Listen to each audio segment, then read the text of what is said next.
ABC Listen. Podcasts, radio, news, music and more. Nearly 2 years ago, Erin Patterson served beef Wellington to her family at that now infamous mushroom lunch, and her murder trial has finally begun. I'm Stephen Stockwell.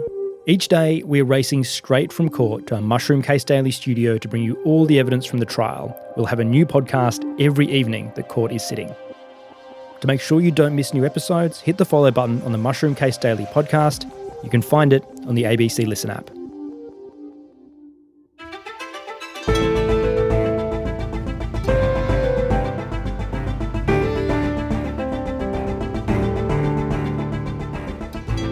She's promised a fresh approach.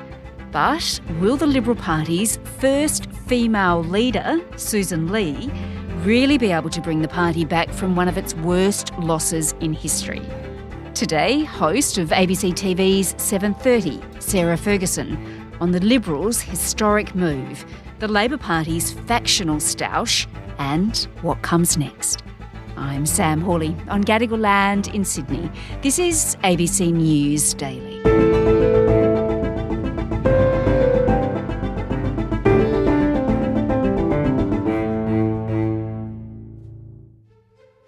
It is an enormous privilege to have been elected the leader of the Parliamentary Liberal Party. I am humbled, I am honoured, and I am up for the job. Sarah, the coalition has chosen its new leader and a woman at last. Well, that's a moment, isn't it? It sure is.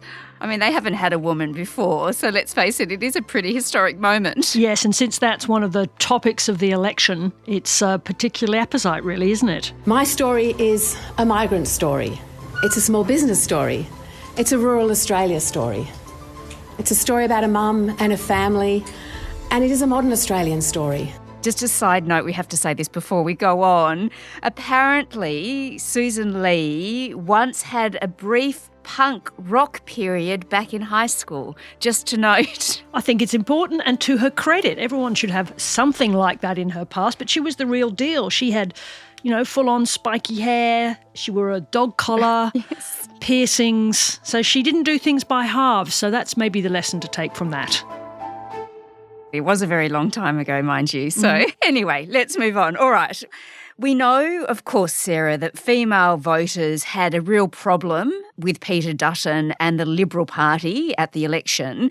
So really, it's not a bad move, is it, to replace him with her? So there's a whole series of things that they have to take on at the moment. So they've got to think about how they generate the best policy renewal, because that was clearly a huge problem for them in the election, that a lot of their policies were undercooked. Obviously, there was a big communication problem.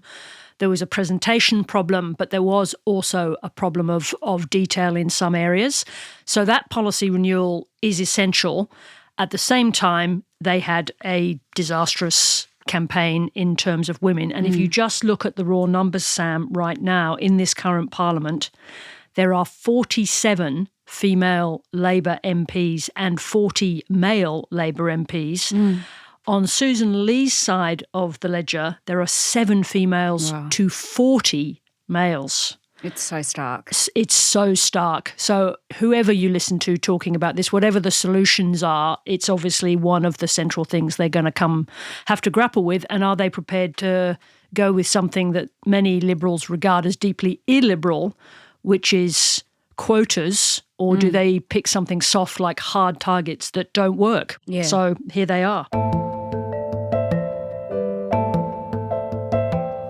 We listened to the Australian people on Saturday, and we will continue to listen to them around the country. We have to have a Liberal Party that respects modern Australia, that reflects modern Australia, and that represents modern Australia.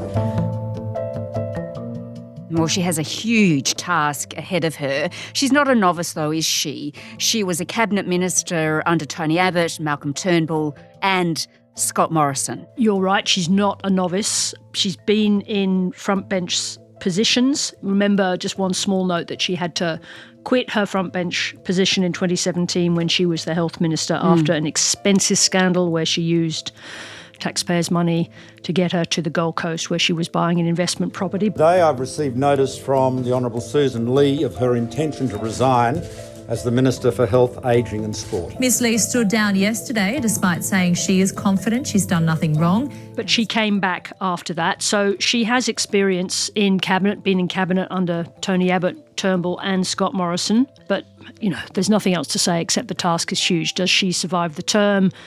What kind of a decision was that to back her? How much of a decision was that in favour of her? How much was it against Angus Taylor? We'll understand a little bit more about that vote as the days go on. And obviously the intercession, the last-minute move by Jacinta Price probably had some impact. Yes. Senator Jacinta Nampijinpa Price confirming speculation she'll run as Angus Taylor's deputy. The Northern Territory Senator last week defected from the Nationals party room to sit with the Liberals. But first and foremost, she's got a huge job. They have to do a proper review of what went wrong. And since they did one in 2022, the question is, are they able to do a real one that has long-term meaning? Because clearly that one did not. Well, she is clearly considered a moderate in the party. Correct. She was up against Angus Taylor and, as you said, Jacinta Nampijinpa Price. They're from the right. So if the decision had gone the other way, it would have been, a very different direction that the party would have been heading in? Yes, and I think, her appeal, yes, is to the moderates, and the alternative was Taylor and Price. I think the questions around Senator Nampijinpa Price coming in at the last minute, quitting the Nationals and expecting to get a deputy leader position, I think there's a lot to see in that, to find out about how that impacted the vote, because there would be people for whom that was considered an affront of some sort, that you are from another party, you step in expecting to get the tap on the shoulder to be the deputy. I think there'd be people who would have strong views, and not least because it said to all the other people in the party that she was, considered herself to be a better bet than them. So that's complicated, and we would have been in very different territory with Angus Taylor. So we have to wait and see how she's going to address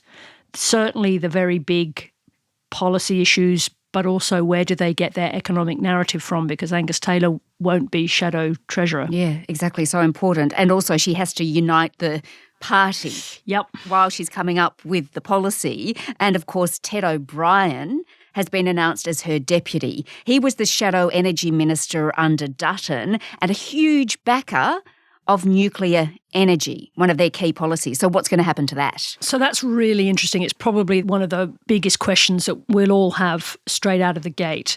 He wasn't just a supporter. For a long time, Sam, he's been committed to nuclear energy as a solution for Australia.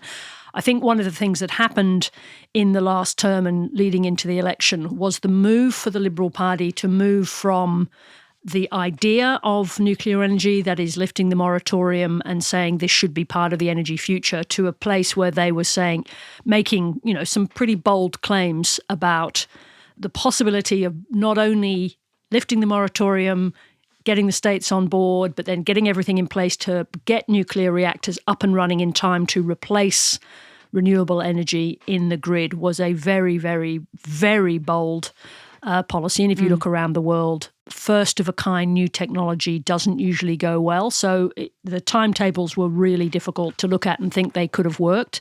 Ted O'Brien is clearly a devotee. We know the Nationals are, against the net zero policy, so there's going to be enormous tension for the pro-nuclear, anti-nuclear, but also given that they're not going to be in government certainly for 3 years, that pushes the timetable out for nuclear to replace renewables. Therefore, what does it become? Does it get reinvented as a different policy where nuclear is enabled to be part of the energy future, which makes sense? Or do they stick with something that looks at this big build very quickly where the timeline it's very hard to see how that works. So we wait and see. What is your view now on nuclear? The gentleman to your left was a massive booster for it, and having federal government-owned nuclear power stations. Is that going to be your position, do you think, going forward? Well, just here in this party room only a couple of hours ago, I committed to my colleagues that there would be no captain's calls from anywhere by me. And I also committed during the discussions I had with them this week that we would work through every single policy issue, we would canvass the different views, and we would take the time to get it right. And of course, she has to work closely with the Nationals. And there is a question about the Coalition's commitment to net zero carbon emissions by 2050. There are different views about how we appropriately reduce emissions. Now, we need to reduce emissions in this country, and Australia needs to play its part in reducing emissions. That I absolutely sign up to. These are all complicated matters that she has to deal with. They're complicated matters, but they go to the contemporary setting of Australia, which is one of the things that the Liberals clearly got wrong in their loss. I'm cautious about yet saying which of the things were the most salient in that massive loss. The contemporary settings of Australia, this looks like the Labor government has a mandate for its large-scale renewable energy transition. That seems to be embedded within the support for Labor. Now, that doesn't take away local distress around the way that's been done in some places or what that looks like in some places, but there does seem to be support for action on climate change. So if they go backwards in that direction, that doesn't seem to fit with the idea of a modern-looking Liberal Party, which is the one they have to build to.